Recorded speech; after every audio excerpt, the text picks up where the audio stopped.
오늘 월삭으로 마음의 교만이라는 제목으로 말씀 증거합니다. 여러분, 가을은 흔히 독서의 계절이라고 하죠. 세상에서 제일 재밌는 책이 어떤 책입니까?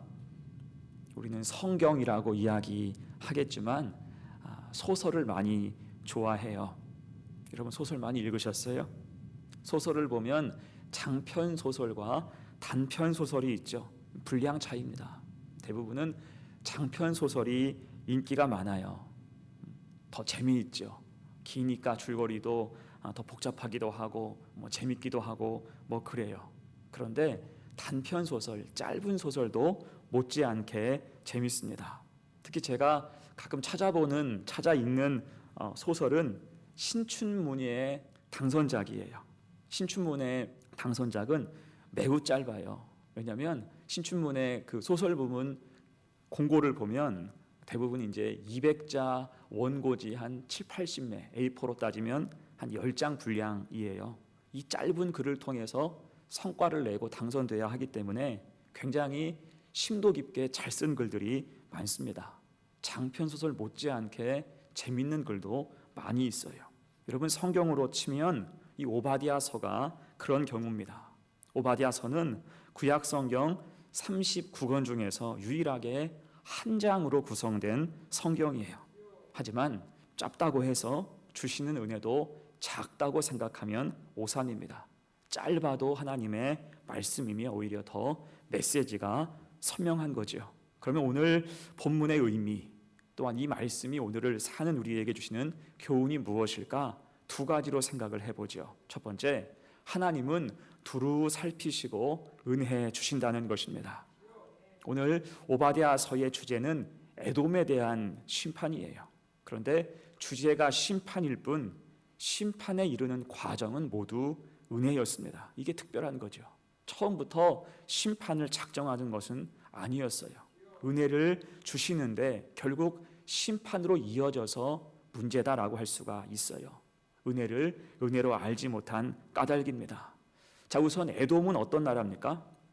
우리가 창세기 25장을 보면 이삭이 결혼한 후에 오래도록 아이가 없었죠. 20년이 다 지나도 아이가 없어서 하나님께 간절히 기도할 때 하나님께서 자녀를 주셨어요. 그것이 에서와 야곱이었죠. 쌍둥이 주셨습니다. 그리고 하나님은 특별히 야곱을 통해서 일하실 계획을 세우셨어요. 자, 그러면 왜 형이 아니고 동생일까? 왜 야곱을 택하셨을까요? 이에 대해서 우리가 할 수 있는 답은 우린 그분의 뜻을 알 수 없다. 이것이 정확한 답일 것입니다. 다만 하나님 선택에는 우리가 알지 못하는 깊은 뜻이 있는 거예요. 또한 이때 중요한 것은 야곱을 택했다고 해서 에서를 포기한 것은 아니었다는 거죠. 그래서 에서와 그 후손 에돔 스토리는 오히려 하나님께서 포기하지 않으시고 그들에게 다시 기회를 주시는 그러한 스토리예요. 여러분, 본래 에서가 어떤 사람입니까? 에서는 믿음이 없었던 사람이에요. 이건 부정할 수 없습니다. 그렇다고 그가 믿음이 없는 것이 하나님의 선택을 받지 못한 결과라고 생각해서도 안 돼요. 그는 처음부터 자기 의의가 무척이나 강한 사람이었습니다. 그 증거가 성경에 많이 있죠. 그는 하나님의 언약을 믿지 않았고 또한 관심도 없었어요. 심지어 하나님께서 주시는 장자권, 이걸 너무 쉽게 생각해서 팥죽 한 그릇과 바꿔버렸죠. 은혜를 그만큼 가볍게 생각한 것입니다. 급하면 언제든지 팔아먹어도 된다, 이런 인식이 그 속에 있었어요. 나중에는 그 부모가 가나안 여인을 취하여 아내로 삼지 말라 신신당부했지만 가나안 여인 둘이나 멋대로 취하여서 결혼했습니다. 그 정도로 자기 주관이 강한 사람이었어요.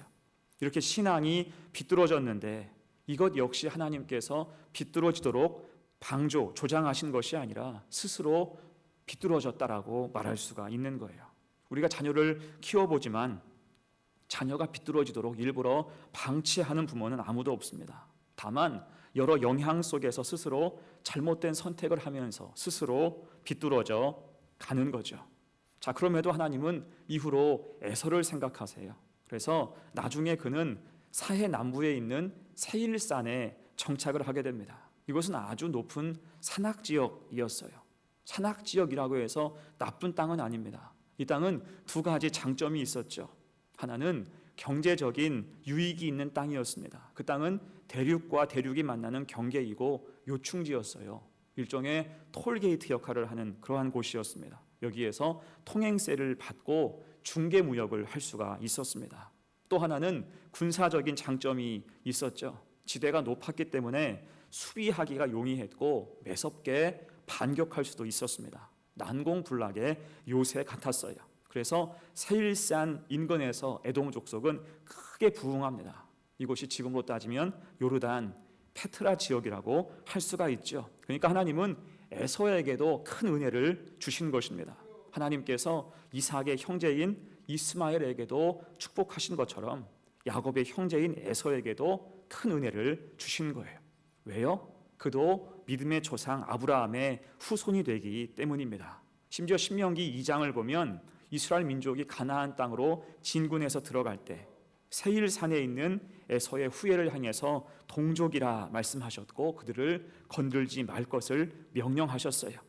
그렇게 에돔은 이후로도 하나님 돌보심 속에서 존속해갔고 성장했습니다.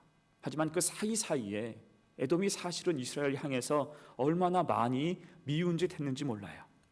그래서 한때는 다윗을 통해서 그곳을 정벌케 하시기도 했습니다. 다만 이것은 징벌의 성격이었을 뿐 땅을 빼앗거나 복속시키지는 않았어요. 그러니까 그들을 끝까지 기억하시는 거예요. 곧 하나님은 악을 악으로 갚지 않으시고 연약함을 덮어주시고 다시 일어설 믿음의 기회를 주신 것과 같습니다. 자, 그런 의미에서 여러분, 하나님의 은혜 앞에서 처음부터 배제된 사람은 아무도 없습니다. 이걸 우리가 기억해야 돼요. 시작부터 그 누구든지 심판이 예정된 사람은 아무도 없어요. 하나님은 모두를 기억하시고 기회를 주시는 줄로 믿습니다. 심판은 최후까지 최대한 미루시고 또 살피시며 돌이키고 돌아올 충분한 시간을 주십니다. 심판이 처음부터 목적은 아니기 때문이에요. 부르시는 은혜는 누구든지 그 삶 가운데 가득합니다.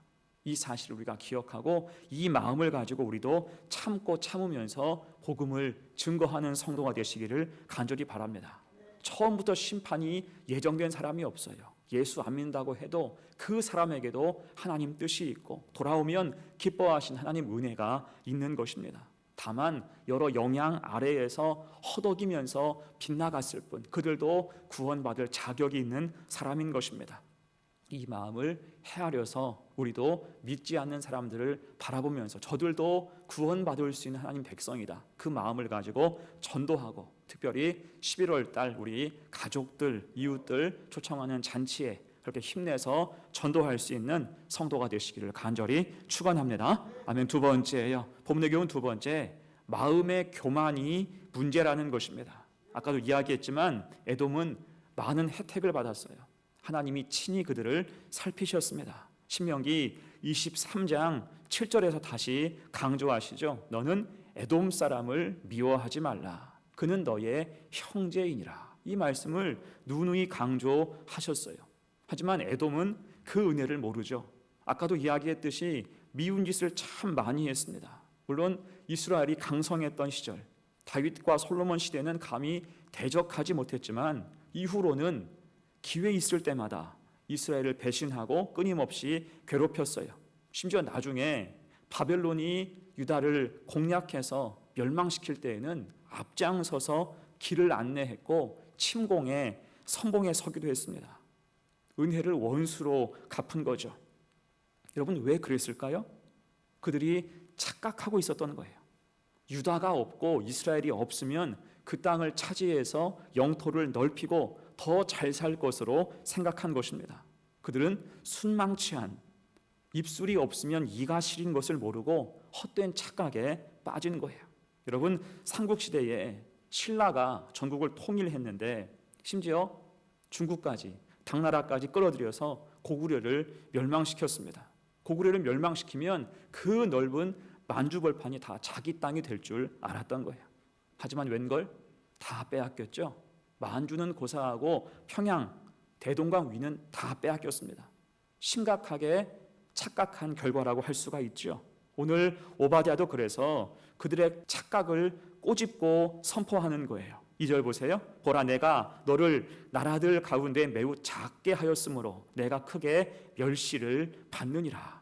너희는 오히려 작아질 것이다 라고 말씀하고 있습니다. 사실 에돔 입장에서는 바벨론에게 적극 협력해서 유다가 망하면 그 땅의 지배권을 얻을 줄 알았어요. 그 땅이 자기 땅이 될 줄 알았던 거예요.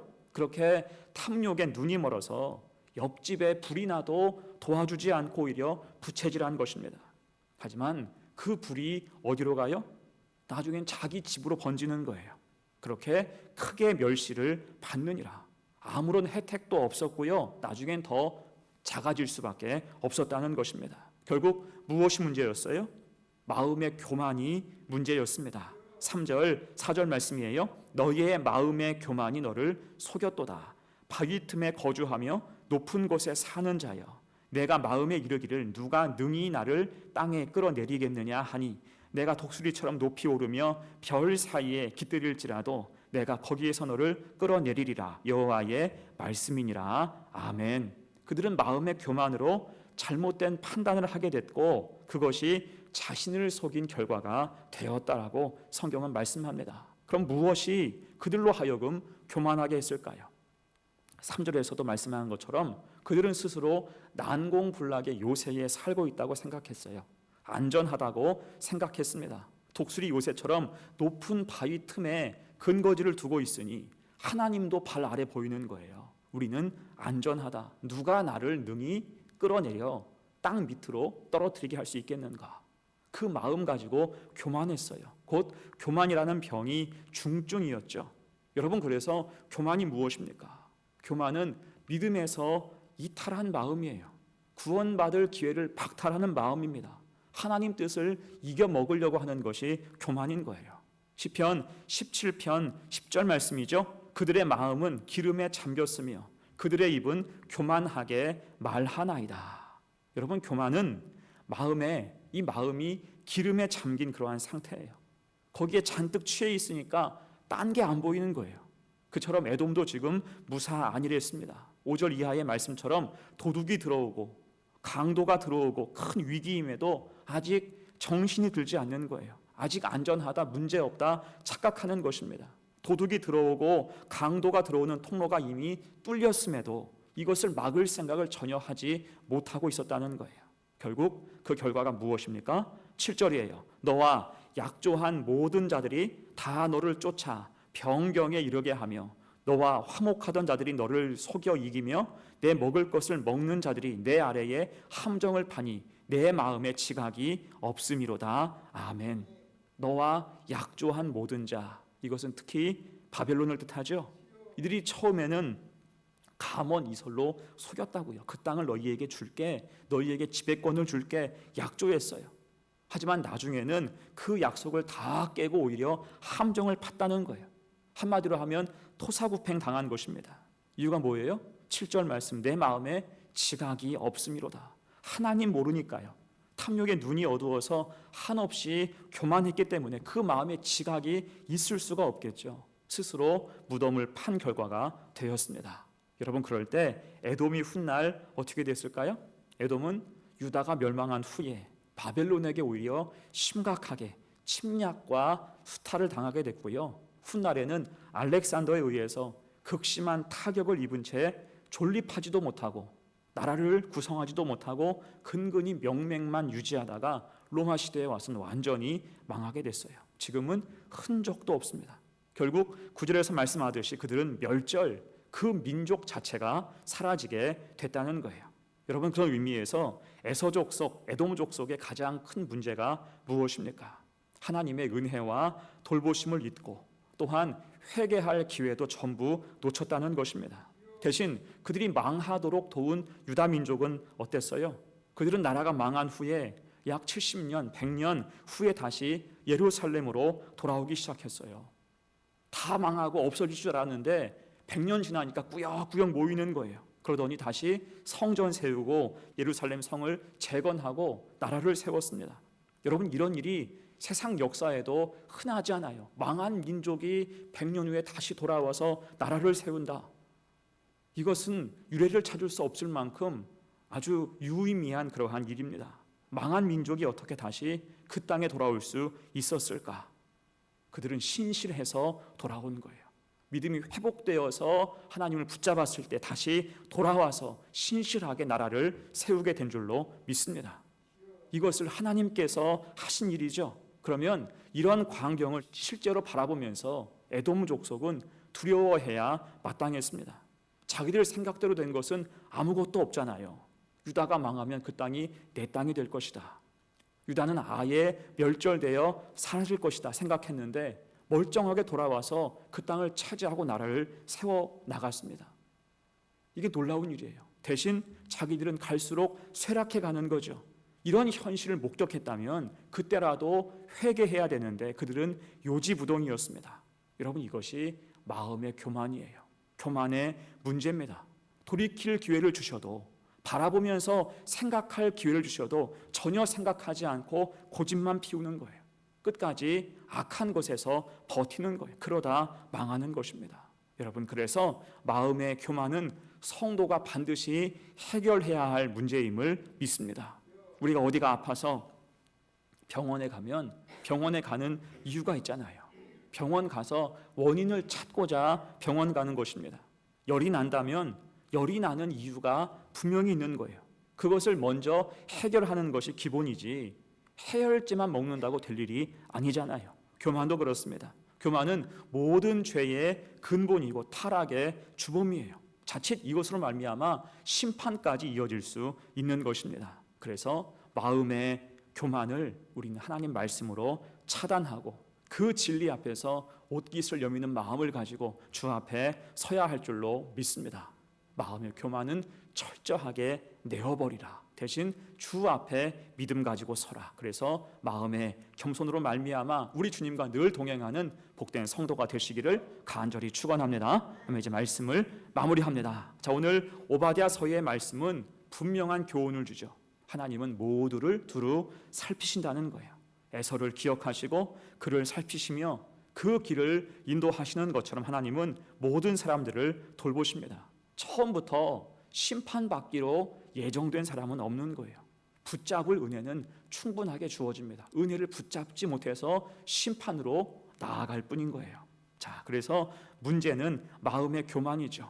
오늘 하나님이 에돔 족속에게 많은 시간과 돌이킬 기회를 주셨지만 그들이 결국 심판을 피할 수 없었던 이유는 그들의 교만 때문이었습니다.